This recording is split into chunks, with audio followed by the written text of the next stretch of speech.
The book was rejected 12 times. 12 editors at 12 different London publishing houses turned it down between 1995 and 1996. Their reasons, when they gave reasons at all, were the same. Too long for a children's book. Too dark. Too dependent on a scene where an old wizard shows up in a suburban street and gives an infant to a family that will hate him for a decade. Not the sort of thing our readers are looking for. The 13th publisher, Bloomsbury, said yes. They printed 500 hardback copies of Harry Potter and the Philosopher's Stone in June of 1997. The book won the Nestlé Smarties Book Prize. It sold in Britain slowly at first, then very quickly. Then it sold in America. Then it sold in 80 other languages. By the time the 7th book in the series came out 10 years later, Harry Potter had become the highest-selling children's series in the history of publishing. 500 million copies. Not counting audiobooks, film tie-ins, or the plays. The claim I want to make today is not that the books are good, or bad, or overpraised, or underrated. The internet has been arguing about all of that for 25 years. The claim I want to make is that the first book, the one all 12 original editors rejected, is a much stranger and more deliberately engineered piece of fiction than most readers who love it, and most readers who dismiss it, have realized. There are at least 7 distinct layers of literary architecture buried in Harry Potter and the Philosopher's Stone. Each of them is doing work. Each of them will pay off, sometimes only in Book 7, 10 years after the first reader closes Book 1. And once you can see them, you understand why the book behaves the way it does, why children read it obsessively, why adults keep coming back to it, and why the whole edifice of the 7-volume series held together for a decade of publication without ever collapsing under the weight of its own scale. Let me name the 7 layers, and then let me walk through them. Layer 1 is the boarding school novel. This is the most visible layer. Rowling is drawing, self-consciously, on a British literary tradition that runs from Tom Brown's school days in the 1850s, through Kipling's Storky and Company, through the school stories of Enid Blyton and Anthony Buckeridge that Rowling herself grew up on. Boarding school as a self-contained world. Prefects. Houses. Feasts. Sport. A trip to the village on weekends. A quiet corner in the library.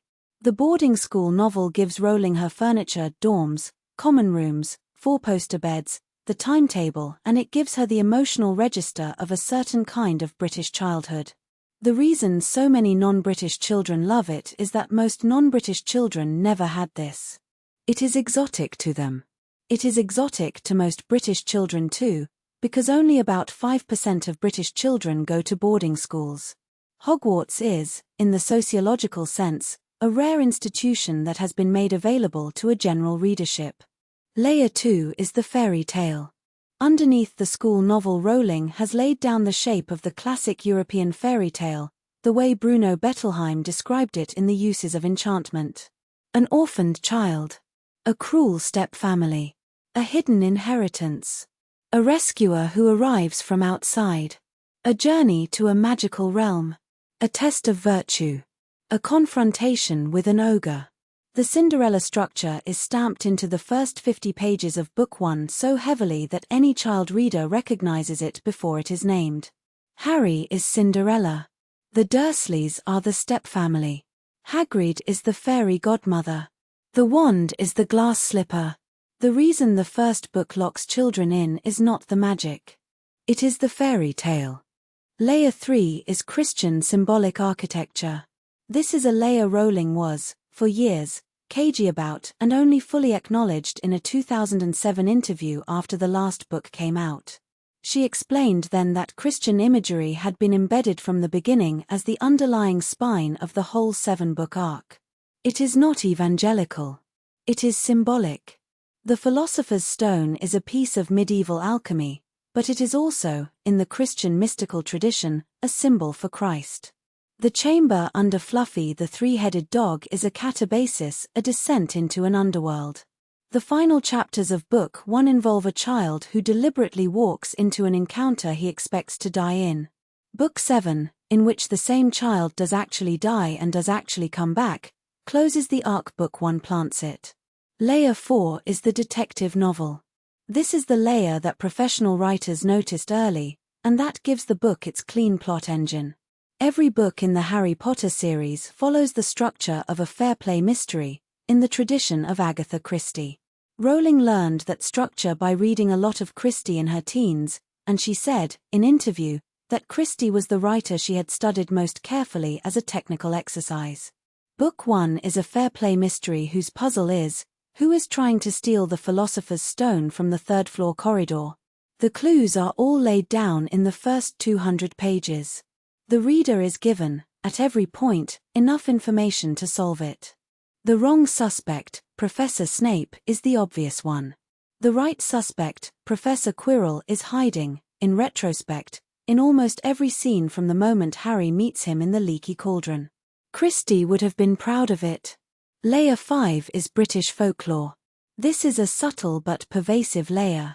The specific magical furniture Rowling uses, the wand woods, the phoenix feathers, the mandrakes, the boggart, the pixie, the doxy, the grim, the augury, is drawn almost entirely from British folk sources.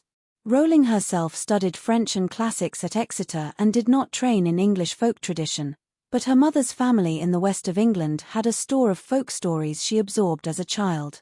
The names of many of the magical creatures come from Catherine Briggs's Encyclopedia of Fairies, published in 1976. The names of many of the wizards come from British satirists and antiquarians of the 18th century. Dumbledore is an old Devon dialect word for bumblebee. Snape is a small Yorkshire village. Hedwig is a medieval saint of Silesia venerated in the north of England. Rowling is planting flags on a specific soil. That is why the books feel like they come from a particular island rather than a generic fantasy world. Layer 6 is the moral education novel. This is the layer that gives the books their staying power in adult readers. Rowling is, quietly, in the tradition of the Victorian moral Bildungsroman, the novel that teaches a child what a person is by showing them a child growing into one. Harry's moral development from Book 1 to Book 7 is a deliberate slow accumulation of chosen virtues. Book 1 gives him 3 of them. Courage, when he confronts Voldemort in the final chamber. Loyalty, when he goes to the confrontation with Ron and Hermione rather than alone. And humility, when he refuses to take credit at the feast for what his mother's sacrifice, 12 years earlier, actually did. These are not just plot points. They are the 3 virtues that Aristotle and the medieval church and the Victorian moralists all agreed were the load-bearing pillars of a good character. Rowling knew this. She said so, 20 years later. Book 1 is teaching a specific ethical system, and it is teaching it by narrative example. Layer 7, and this is the one nobody talks about, and I think it is the one that makes the book strange, is grief. The whole series begins with a mother who has died protecting her child. It ends with a mother who has died protecting her child. In between, dozens of characters lose parents, children, siblings, friends. The animating emotion of Harry Potter is not wonder at magic. It is loss. Harry Potter is, if you strip out the wands and the owls, a novel about how a child who has lost his parents in infancy grows up into an adult who can accept the fact of that loss and love other people in spite of it. Rowling has said, in a 2001 interview at Edinburgh, that she began writing the first book 6 months after her own mother died of multiple sclerosis, and that Harry's parents' death is the deepest personal thing in the whole series. Every ghost in the books, every memory in the pensive, every mirror of Erist scene, every letter from beyond, is on some level Rowling writing to her mother. Book 1 contains the Mirror of Erist sequence in Chapter 12. Harry looks into the mirror and sees his parents standing behind him. He does not know, at that point, what the mirror does. He goes back to it night after night. Dumbledore, when he finally intervenes, tells him gently, "This mirror will give us neither knowledge nor truth. Men have wasted away before it, entranced by what they have seen. It does not do to dwell on dreams and forget to live."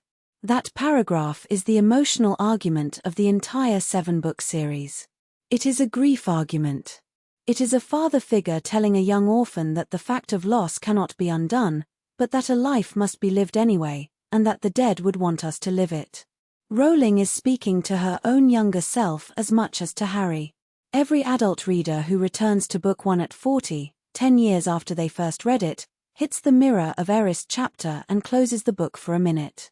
Because the layer underneath is grief. And grief, unlike the plot, does not get less loaded with time. It gets more. So, 7 layers. Boarding school. Fairy tale. Christian architecture. Detective novel. British folklore. Moral education. Grief. Any one of them would give a book a reason to work. Rowling laid down all 7, in a thin, cheap paperback with a hand-drawn cover, at a cafe in Edinburgh in the middle of the 1990s, and she left them buried well enough that the 12 editors who rejected the manuscript could plausibly claim there was nothing much there. All 12 of them were wrong. It is worth reading book 1 again as an adult. Not for nostalgia. For the engineering.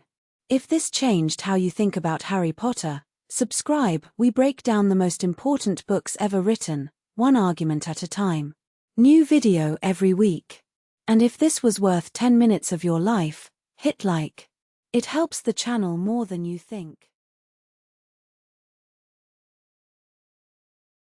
Almost nobody who has heard of Lolita has actually read it. That is not a snobbish complaint. It is a technical problem. Because the book has become, in most of the world, a shorthand for something Vladimir Nabokov did not write. The word Lolita, in ordinary speech, now refers to a certain kind of adolescent girl. There are Lolita fashion aesthetics. There are Lolita music videos. There are men on dating profiles who describe themselves as looking for a Lolita, and mean it as a compliment to themselves. All of this is drawn from a novel written in 1955 by a 56-year-old Russian émigré professor of comparative literature, in a small college town in upstate New York, at a rickety wooden desk in the passenger seat of a 1952 Oldsmobile, and every single one of the meanings the culture now attaches to the word is the opposite of what the book actually says. The claim I want to make today is that Lolita is not a romance. It is not even, in the literary sense, a transgressive novel. It is a horror novel that has been catastrophically misread for 70 years, and the misreading is not the reader's failure. It is the book's own warning about the mechanism by which the misreading happens. Let me explain what I mean. Lolita is narrated in the first person by a European academic in his late 30s who calls himself, in the book, Humbert Humbert. Humbert is on death row when he is writing his memoir. He has murdered another man. He is about to be tried. And he is writing what he calls his defense, his explanation of the events that led him to abduct a 12-year-old girl named Dolores Hayes, whom he calls, in his private lexicon, Lolita, and to travel with her across the United States for 18 months, subjecting her to what he describes in his own words as a series of sexual crimes. The book is beautifully written. That is the first fact.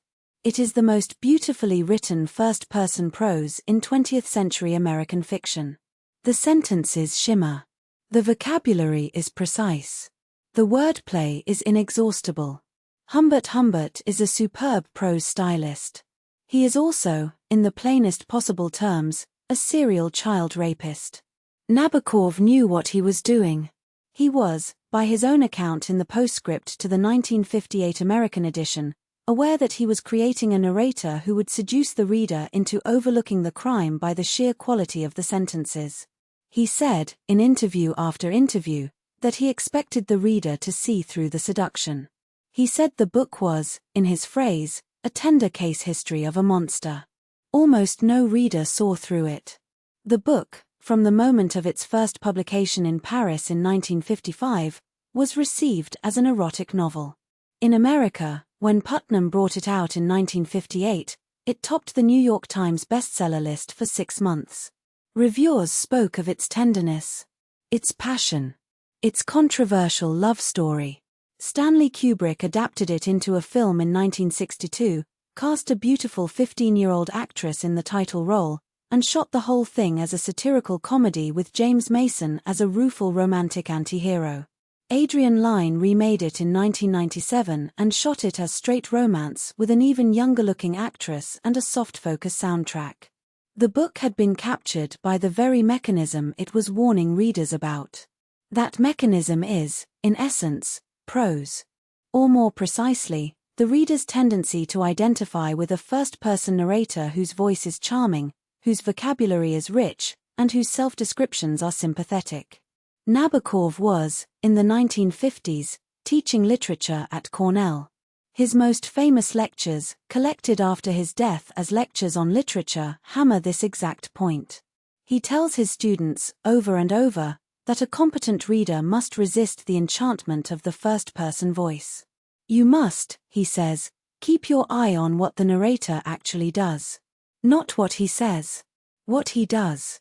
If you keep your eye on what Humbert actually does, Lolita is not a difficult book.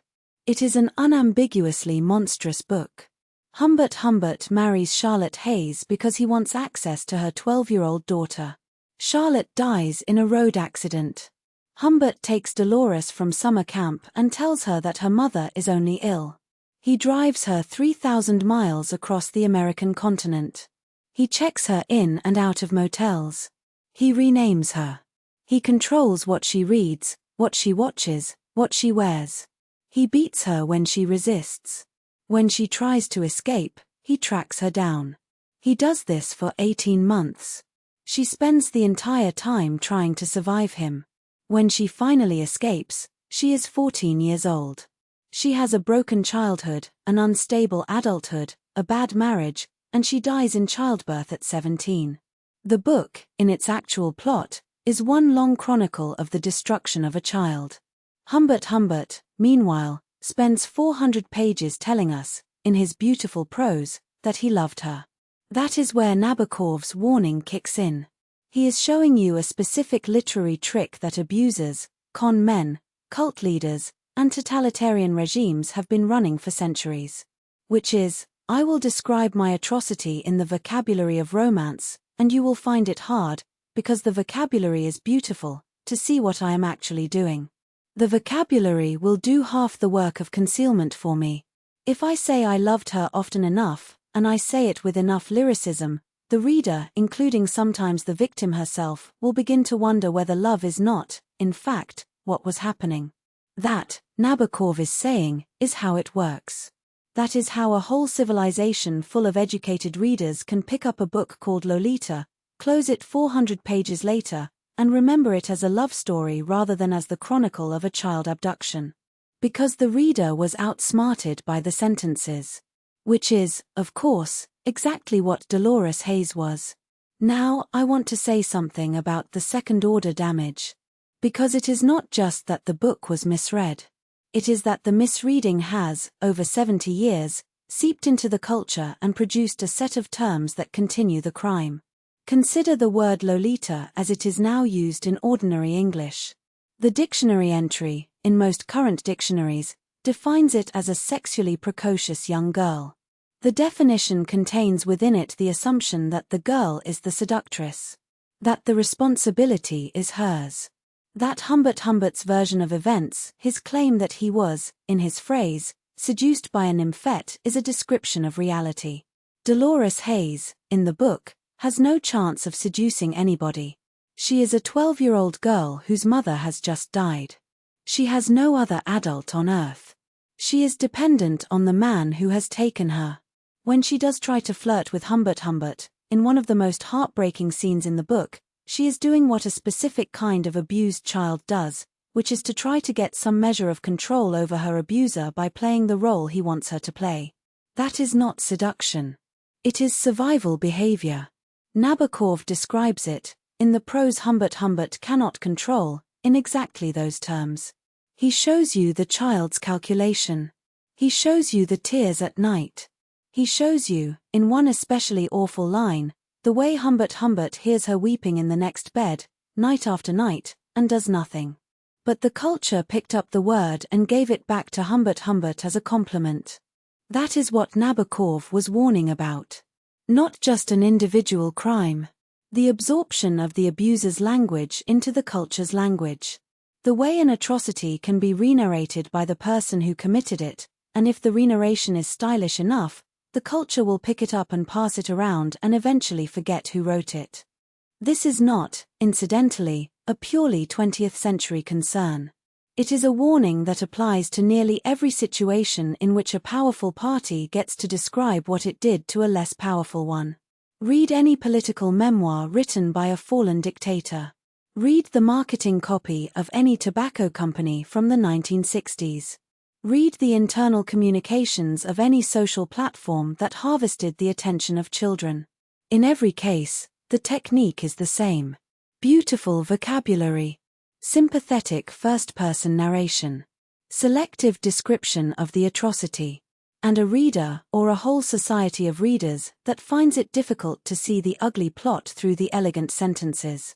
Nabokov built the whole book to inoculate his readers against exactly that mechanism. He believed literature at its best was a training in seeing through voice.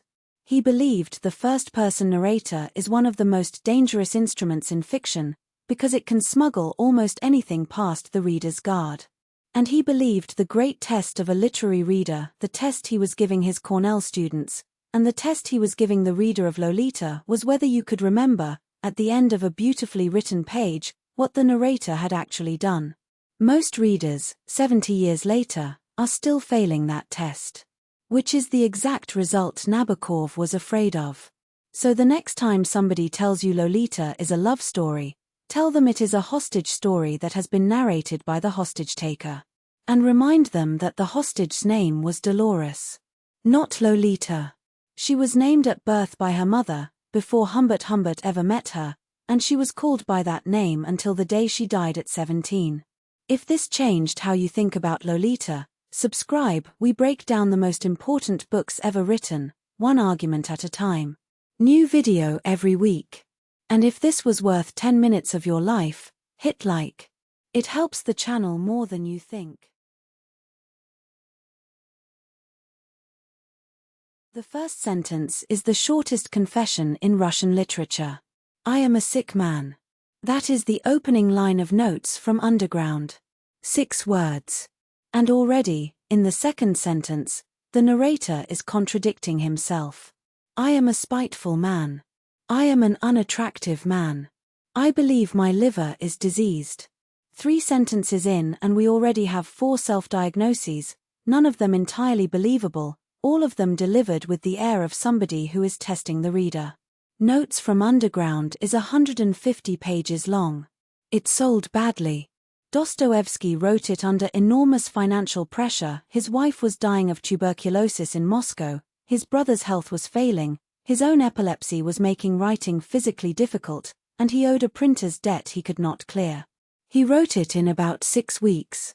He believed it was slight compared with what he wanted to write next, which was a novel he was already sketching about a young man who kills a pawnbroker with an axe.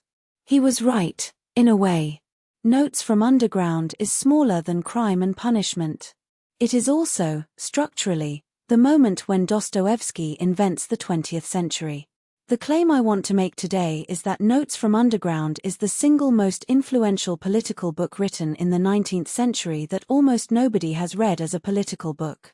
It is usually taught as psychology, as philosophy, as the birth of existentialism.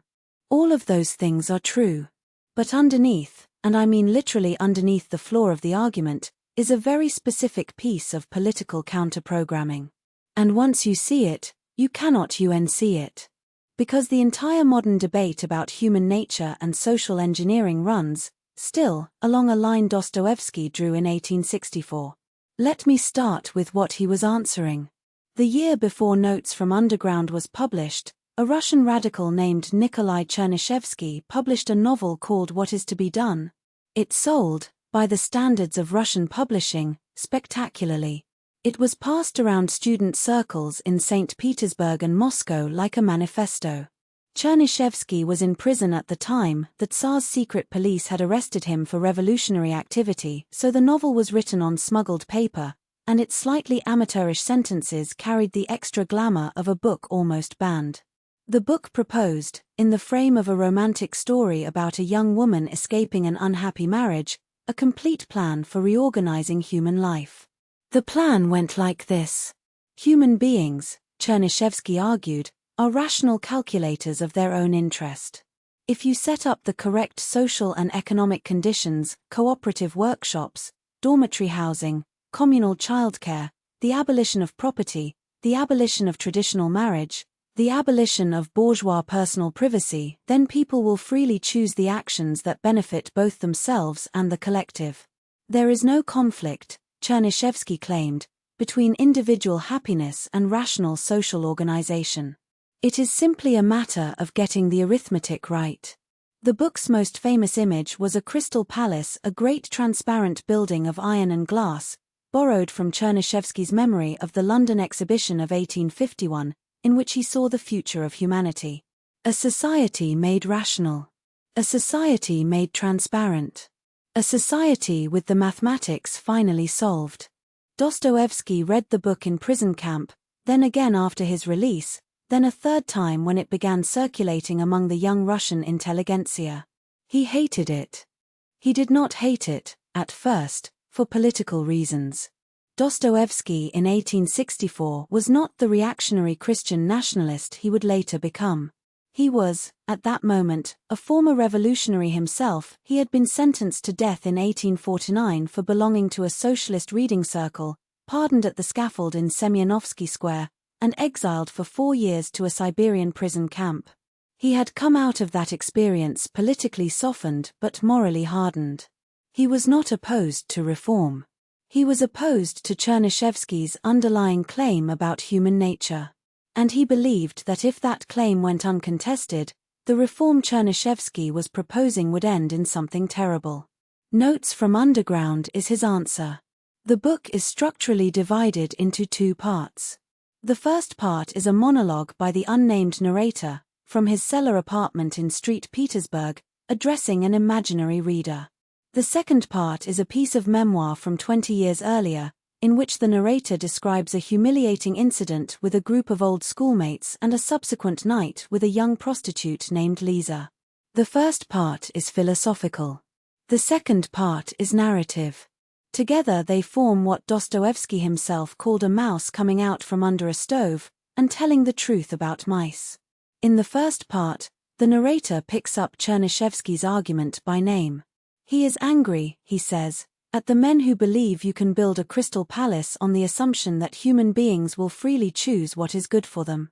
Because, and here is the passage that would be quoted in every subsequent political tract for a century, a human being, given a crystal palace, will find some way to break it. Not because he is stupid. Not because he does not understand his own interest.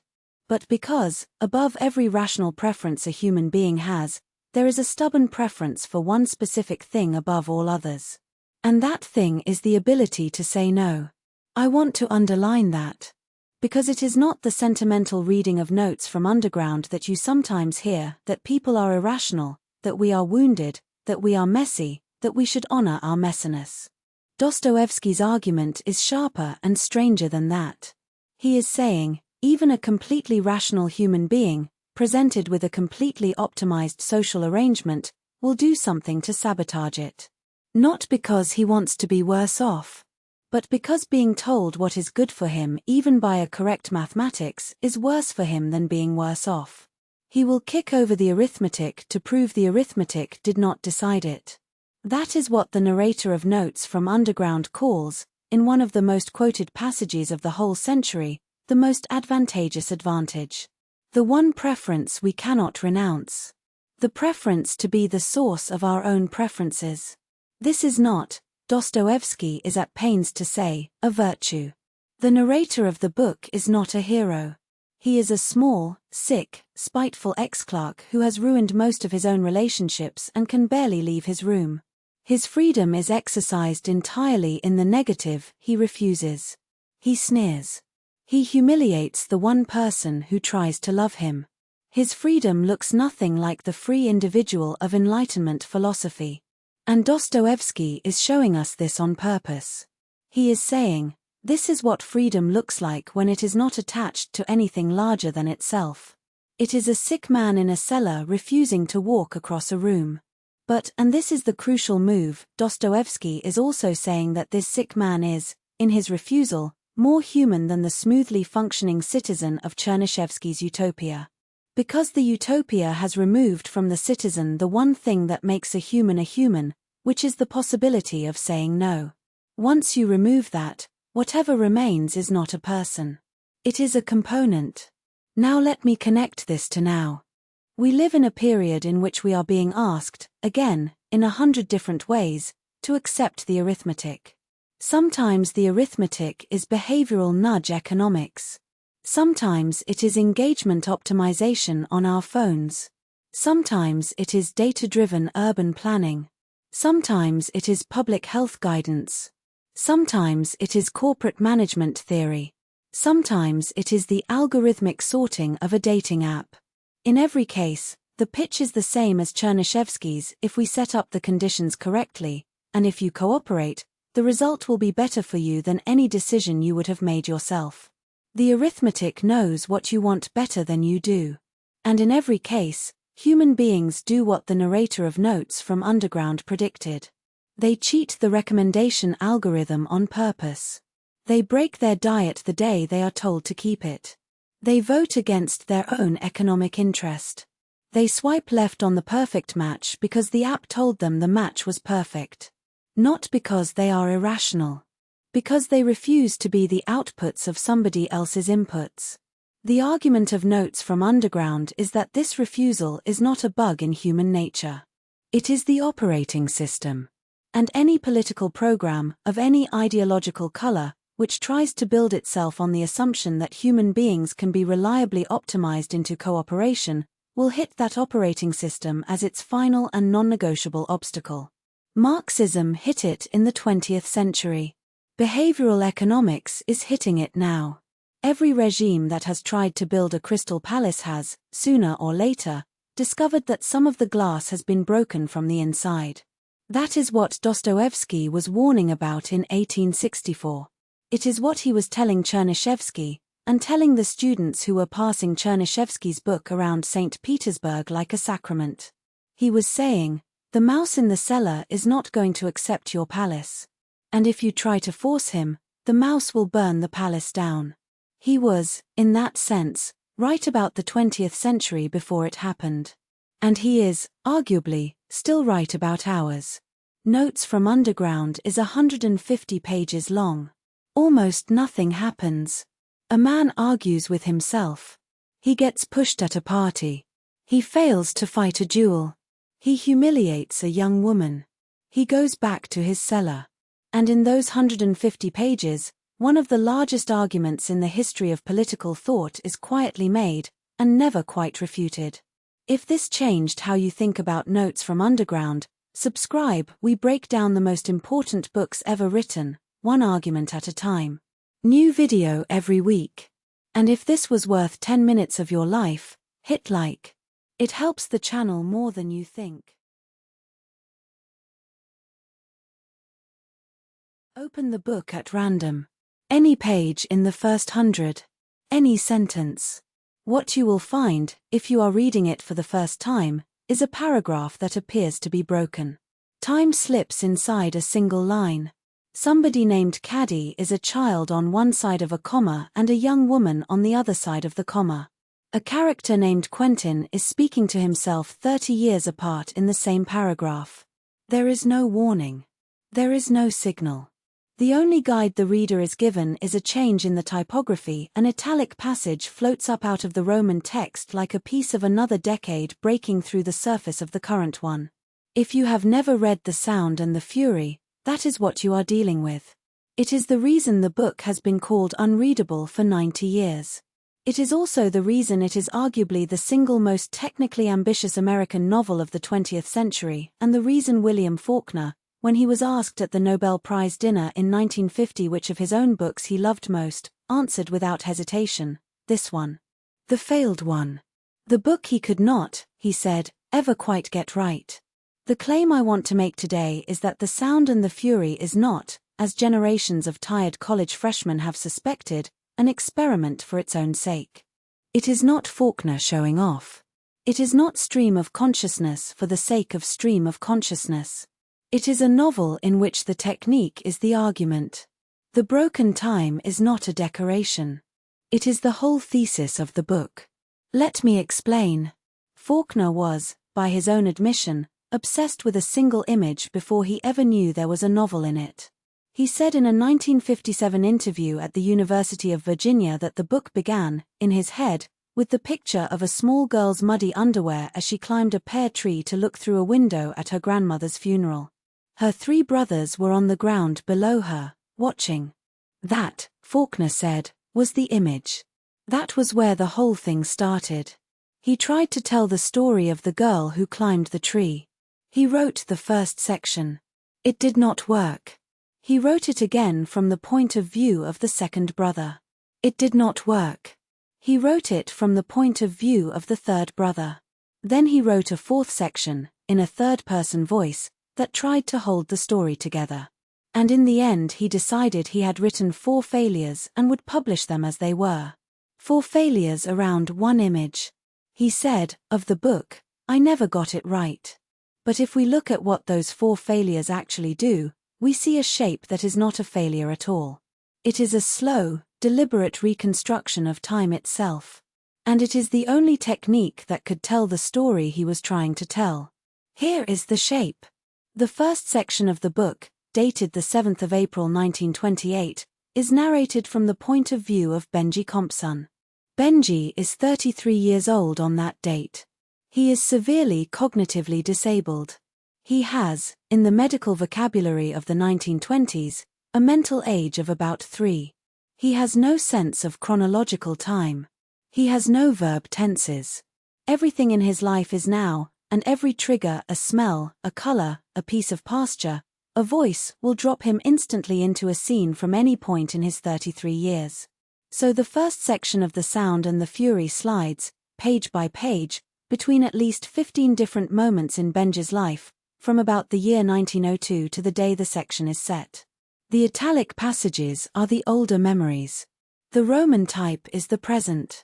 But there is no calendar. There is no narrator explaining. There is only what Benji sees and smells and hears, arriving in whatever order the world's smells and sights arrive in.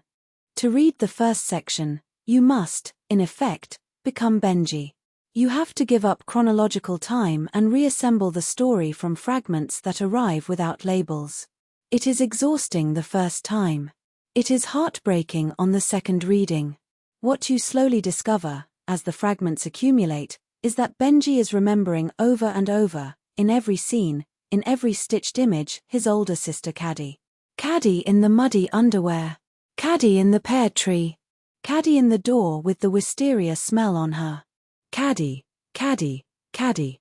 Benji's world is made of a single loss. It happened years ago. He does not know what year. He does not know how long ago. He only knows Caddy is not in the house.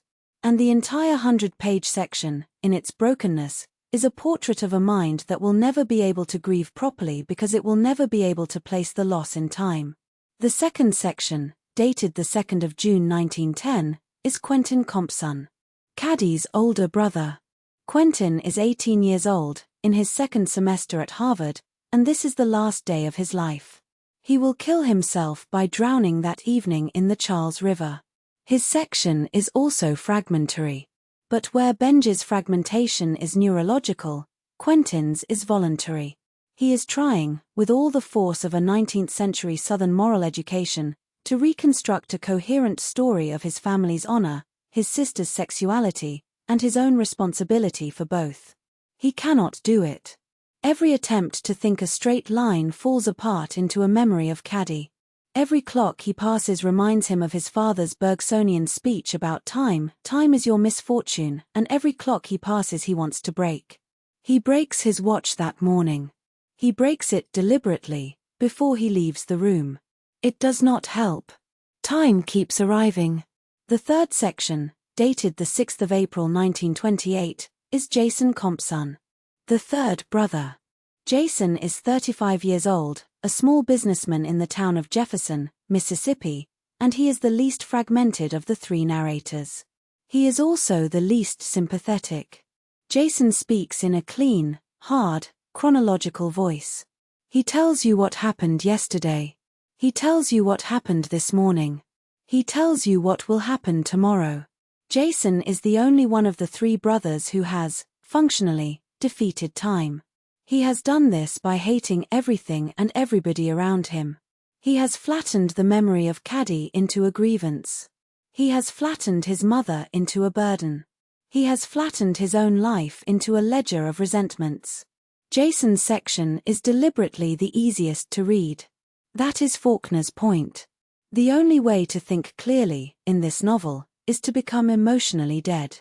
And the fourth section, the 8th of April 1928 Easter Sunday, is a third-person voice, centered largely on Dilsey Gibson, the elderly black cook who has run the Compson household for decades. Dilsey is the only character in the book who has an intact relationship to time. She goes to an Easter service that morning at her small black church. The preacher, a visiting man from St. Louis, delivers a sermon that becomes, structurally, the emotional resolution of the entire novel. And Dilsey, walking home afterwards through the muddy streets of Jefferson, says the sentence that gives Faulkner his title. I've seen the first en de last. I seed de beginnin', en now I sees de endin'. That is the shape. For narrators, 4 ways of standing in relation to time. Neurologically broken. Suicidally overloaded. Emotionally frozen. Religiously reconciled. Here is the argument the technique is making.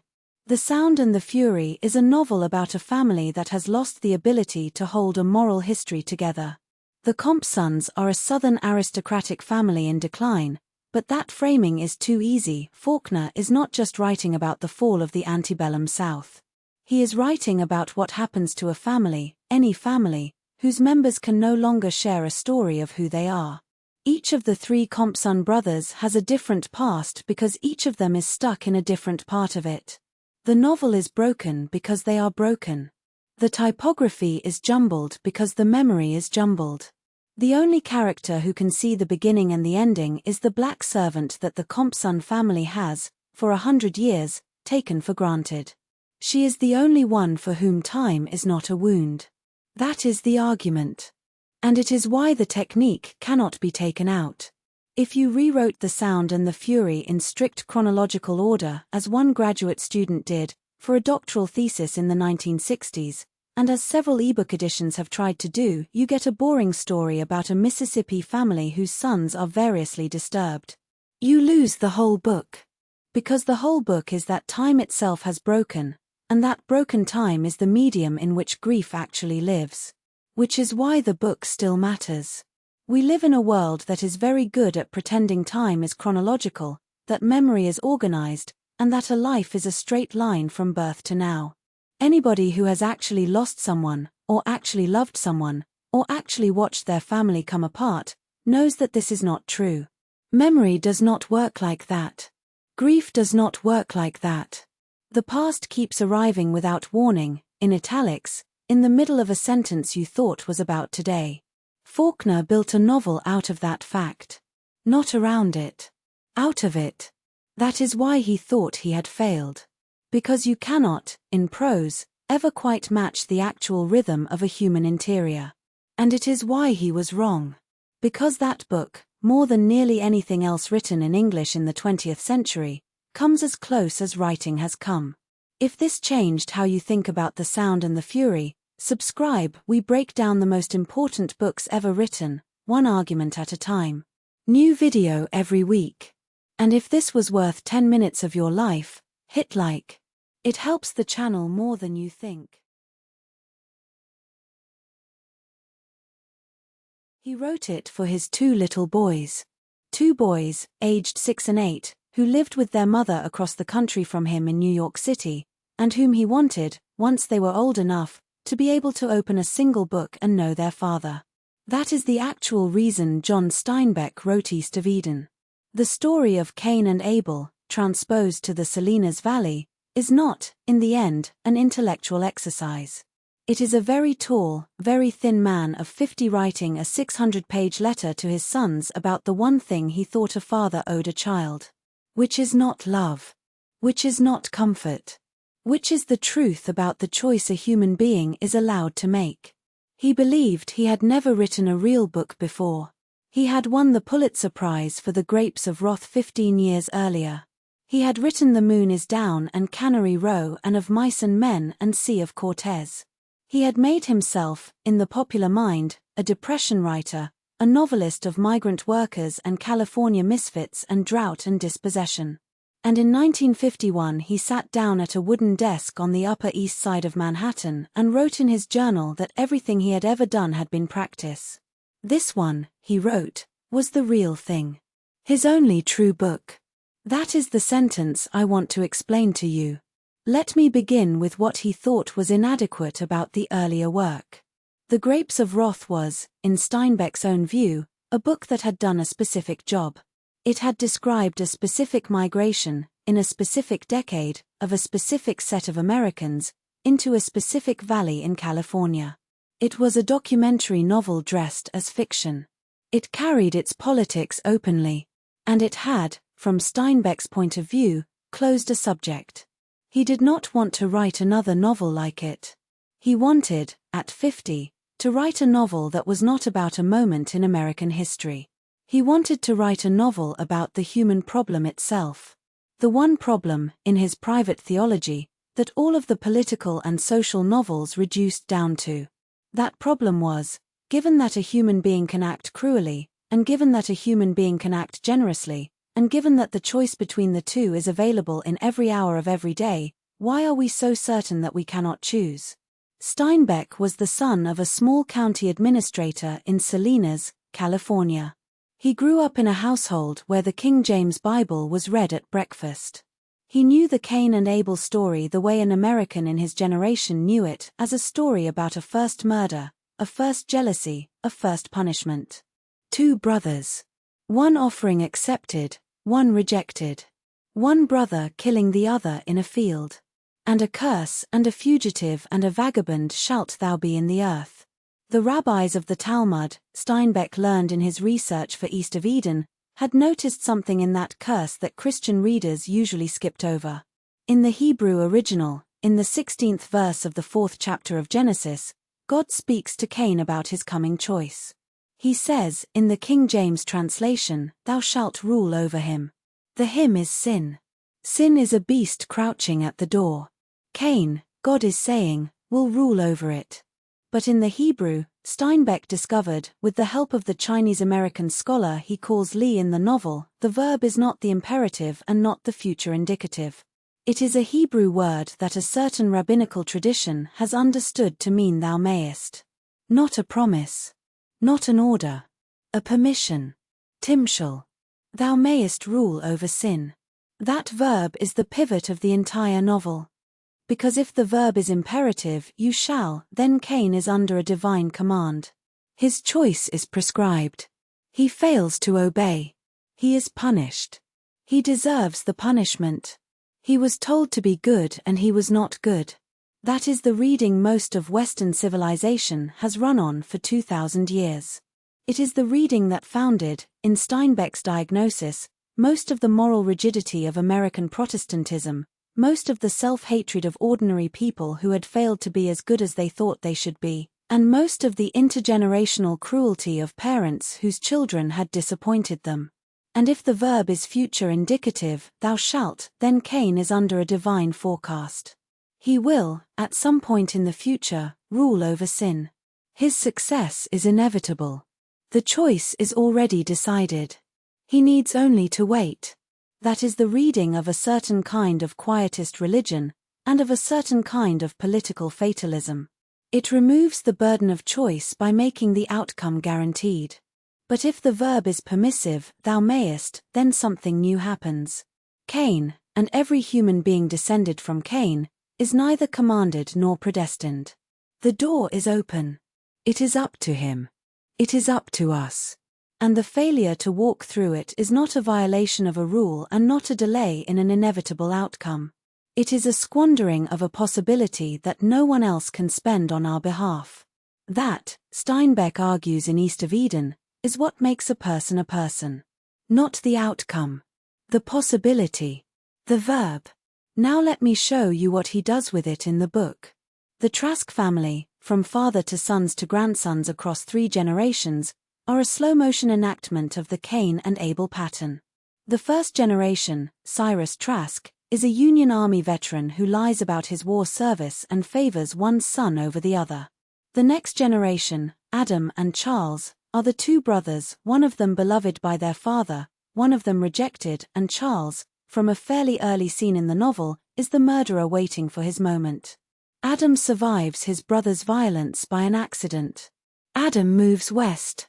Adam marries a woman named Kathy Ames, who is one of the strangest women in 20th century American fiction, a woman Steinbeck describes as born, quite literally, without a soul. Kathy gives birth to twin sons, shoots Adam in the shoulder, walks out of the marriage, and takes up work as a prostitute in a Selena's brothel.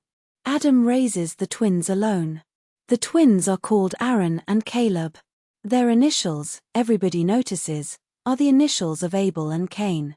And they are Cain and Abel. Aaron is beautiful and beloved and gentle, and Caleb is dark and clever and jealous, and Caleb, over the course of the novel, does what Cain did in the 4th chapter of Genesis. He destroys his brother. The twist is what happens after.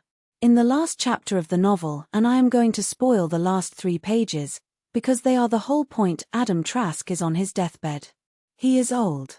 He is nearly senseless. He has spent the last 50 pages of the book unable to give his surviving son, Caleb, the words that Caleb has been waiting his whole life to hear. Because Caleb is a Cain who has always known he was a Cain, and he wants his father, before his father dies, to bless him anyway. Lee, the Chinese cook-turned-philosopher who has raised the twins alongside Adam, gets to the bed first. He crouches down. He says one Hebrew word to the dying man. Timshel. He says, "Your son is asking to be blessed with the burden of choice.